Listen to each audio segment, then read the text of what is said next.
Conspiracy in Zimbabwe. Welcome to our channel Zim Confessions and Deep Secrets. Kana karibu kutanka kukuya pana ino channel. Please don't forget to subscribe. Kana chungwa subscriber. Don't forget to comment and share this video. Nasmure Zimbabwe tawigira bulitwa the SADC chairman and the president of Zimbabwe, President Emerson Mnangagwa, ababuda vachitaura iwo vachiti the opposition party yeku Mozambique iri kufanira kuteedzera mutemo muri Zimbabwe. Vakataura iwo in a statement vachiti the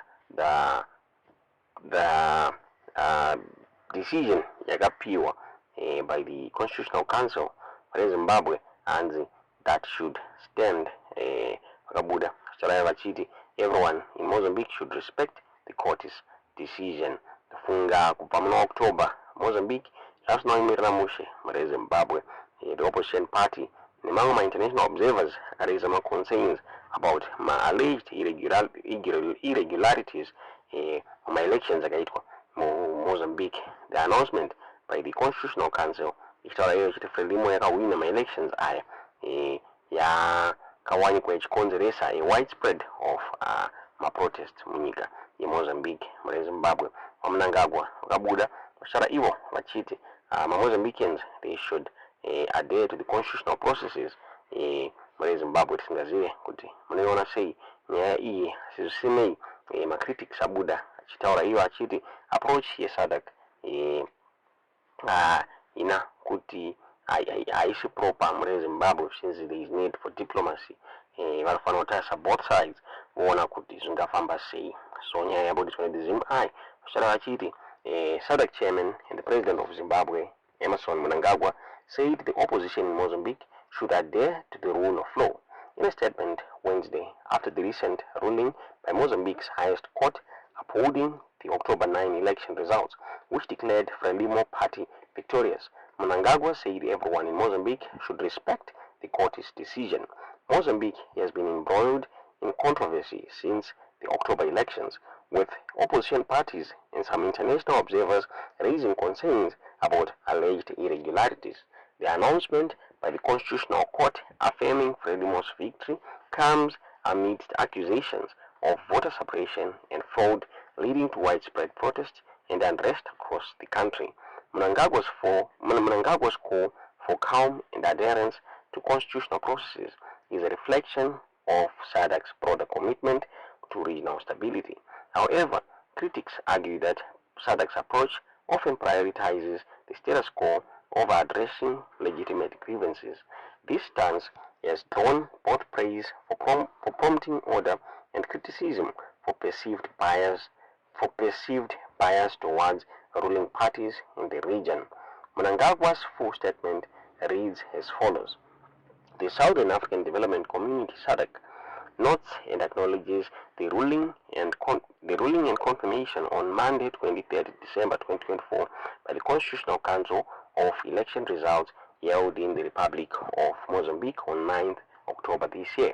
The ruling by the country's top electoral court, which upheld Frelimo party's victory, completes and thus exhausts all lawful processes on determining election results, in line with that country's national laws and in keeping with SADC's election guidelines and expectations. SADC thus expects all parties to the electoral process to both individually and collectively, to abide by the decision of the Council, which should provide a constitutional way forward for the country and facilitate the way to greater peace, normalcy and stability in the interest of all Mozambicans. SADC stands ready to assist in the government. SADC stands ready to assist the incoming government and people of Mozambique in consolidating their electoral democracy on the basis of aforesaid court decision, which should be held sacrosanct by all. Indeed, this is what the rule of law is all about. Further, SADC urges the international community to respect the sovereign will of the people in the Republic of Mozambique, exhorting all concerned to constructively support all processes towards peace, law and order, which the country and people sorely need and deserve. Our region witnessed a record number of national elections in the last 2 years, itself a loud testimony that democracy continues to find deeper roots and to flourish in our SADC region. Ndo zvakabuditswa na President Emerson Mnangagwa muri Zimbabwe. Tingazive kuti munoiona sei nyaya iyi, tuze zvamukufunga mu comment section.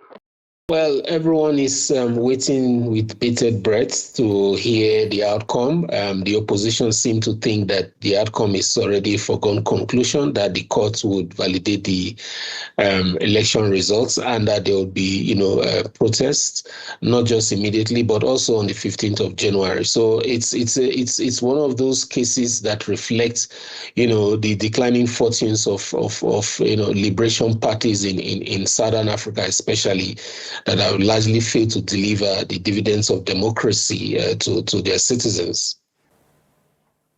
Well, not necessarily. There'll be violence. The state will respond with more violence. That militarization, depending on how organized the opposition and different groups in society, especially the ordinary people, are, they will also come out with a counter response to state violence. So it will be a cycle of violence. But I think that the president of the country has been open to speaking to the opposition, and looks like he may be able to arrest the situation if there is some kind of agreement. But we're not sure. We don't know what the outcome of that discussion between the opposition leader Mondlane and President UC was. So we'll just have to wait and see. But to answer you more directly, it's not likely more violence is not likely to solve the problem unless things really degenerate to a point where the country really becomes ungovernable.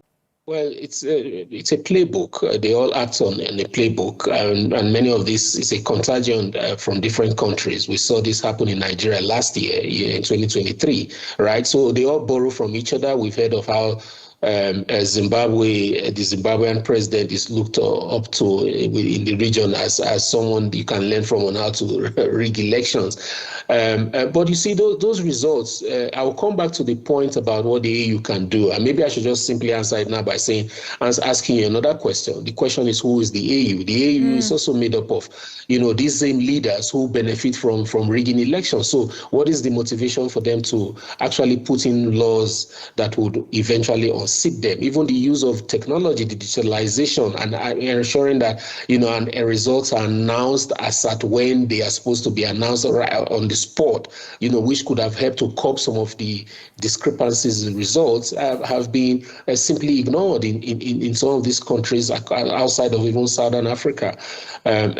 So you talk about a wide gap between 71% and 22%, but that's the official results claimed by the electoral management body, the Electoral Commission, and the state, right? The opposition is saying that by their own results tabulations, they won the elections by 53% to 36% for Chapo, Daniel Chapo.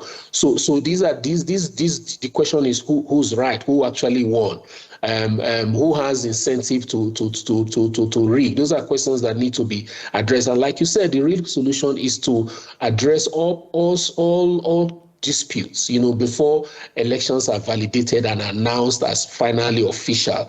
But if that was to be the case, constitutions will have to change. The AU can help with putting laws in place, but there's also the question of enforcement when these laws are not respected. The bottom line is for us to have what I call new social contracts that will help to redefine the state and to in place governance systems that work for the people.